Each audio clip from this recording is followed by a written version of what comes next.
Hello there and welcome. In this video, I'm pulling back the curtain on 7 strange but shockingly effective organic composting tricks the pros use.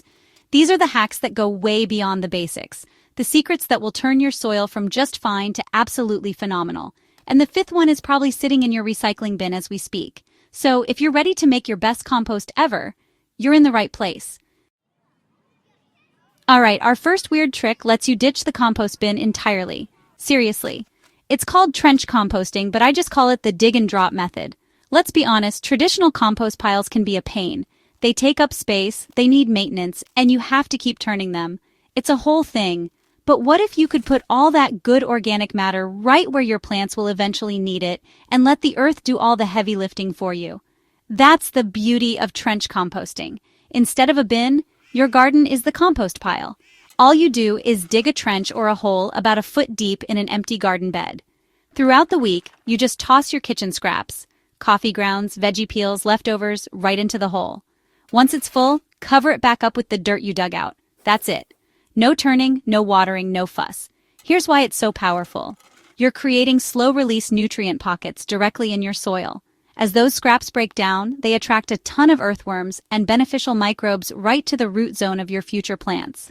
This builds incredible soil structure exactly where you want it. The best part? You can rotate these trenches all around your garden.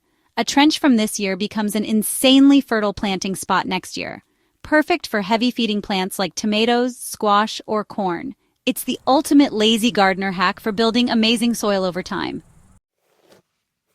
Okay, things are about to get a little hairy. Literally. What do you do with the hair from your hairbrush? Or all that fur after grooming your dog or cat?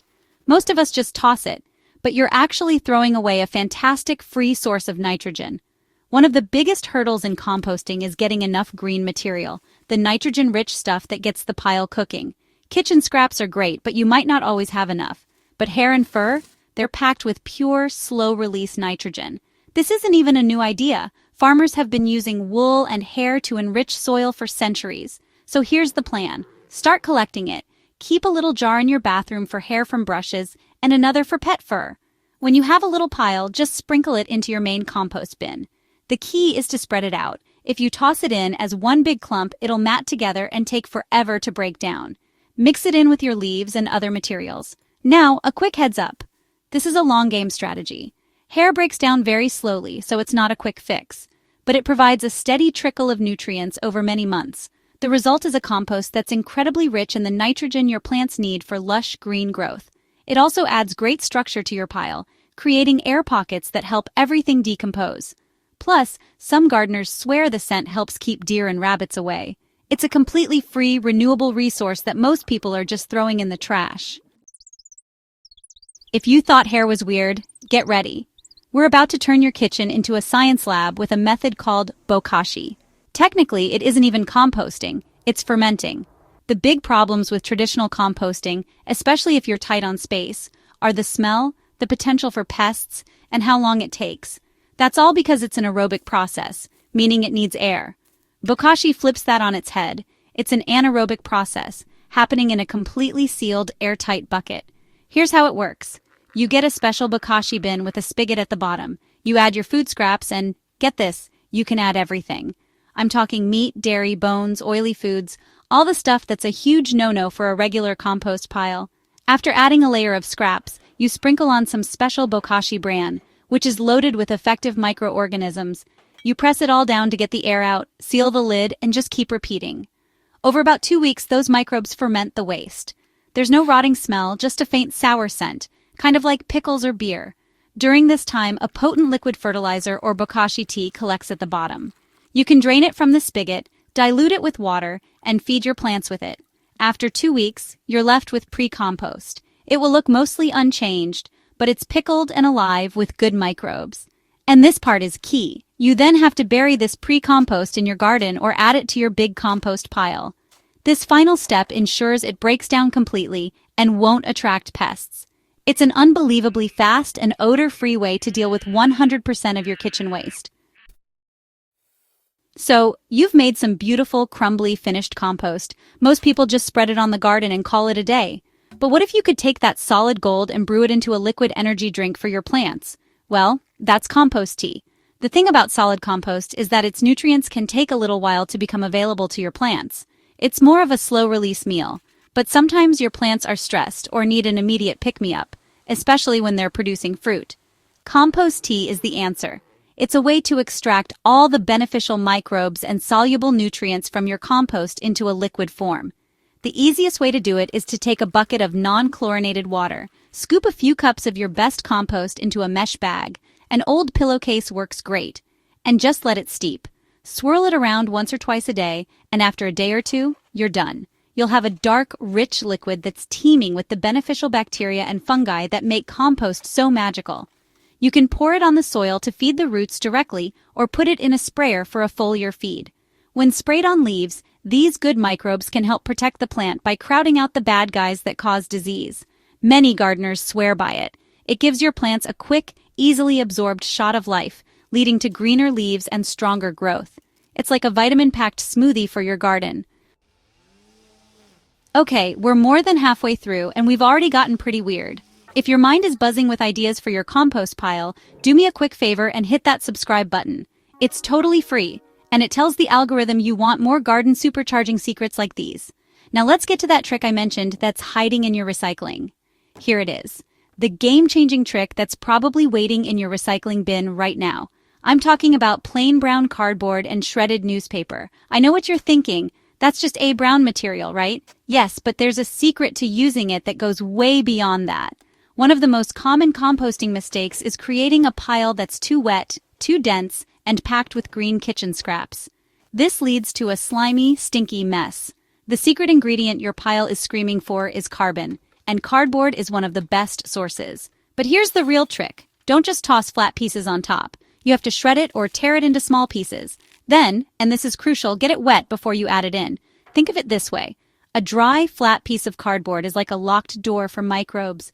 But shredded, soaked cardboard? That's a 5-star hotel with a swimming pool. It holds moisture while creating air pockets, and it becomes the perfect food and habitat for the beneficial fungi that break down tough materials. Earthworms will go absolutely wild for it. By layering this damp, fluffy cardboard with your food scraps, you're building a paradise for worms and microbes. It prevents odors, perfectly balances moisture, and speeds up the entire process. So stop just recycling those Amazon boxes. Shred them, soak them, and feed them to your compost. Your pile will turn into black gold faster than you ever thought possible. If you like the idea of having a tiny, wriggly army do your composting for you, you are going to love vermicomposting. This is where you harness the power of worms to do all the work. The reality for many of us is a lack of outdoor space. A big, hot compost pile just isn't happening on a balcony or in a small yard. Worm composting or vermicomposting solves that. It's compact, it's odorless when you do it right, and it can live in your kitchen, garage, or closet. The setup is simple. You need a bin with some ventilation filled with moist bedding like shredded cardboard or newspaper. See how these tricks connect? Then you introduce the stars of the show red wiggler worms. Make sure they're red wigglers, not the regular earthworms from your garden. You feed them your kitchen scraps, like veggie peels and coffee grounds, but you'll want to skip the meat and dairy for this method. The worms happily munch through the food and bedding and what they leave behind. Let's be real. It's worm poop is one of the most incredible fertilizers on the planet. These castings are bursting with microbes and ready to use nutrients. After a few months, you can harvest this black gold to top dress your houseplants or enrich your garden soil. It's faster than traditional composting and creates a product that many gardeners consider to be the absolute best. You're turning garbage into gold with a tireless, wriggling workforce. Our final trick isn't a single ingredient, it's a whole new mindset. It's about combining these methods to create the ultimate, unstoppable composting system. The problem with sticking to just one method is that each has its limits. Hot composting is fast, but a lot of work. Trench composting is easy, but slow. Bokashi is fast, but leaves you with pre-compost that needs a second step. Vermicomposting is amazing, but can't handle a huge volume of scraps. So, the pro-level move is to create a hybrid system. Picture this workflow. You start with a bokashi bucket in your kitchen. It quickly and odorlessly ferments all your food waste, meat, dairy, and all. Every few weeks, instead of just burying the finished pre-compost, you feed it to your worm bin. The worms will think it's a gourmet, pre-digested meal and will turn it into supercharged worm castings in record time.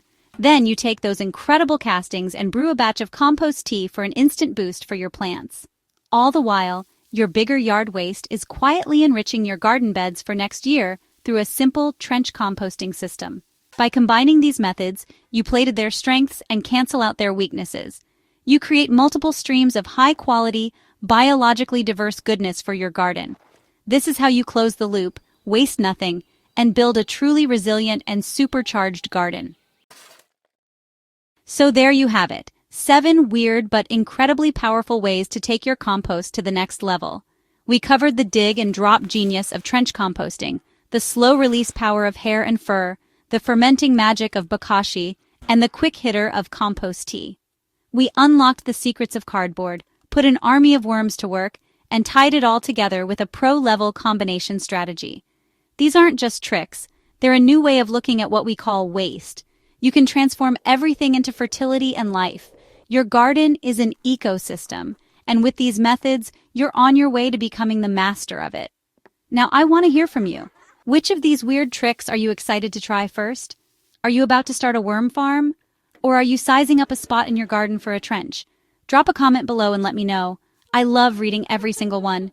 And if you haven't already, hit the subscribe button and ring that bell so you don't miss what's coming next. Thanks for watching and happy composting.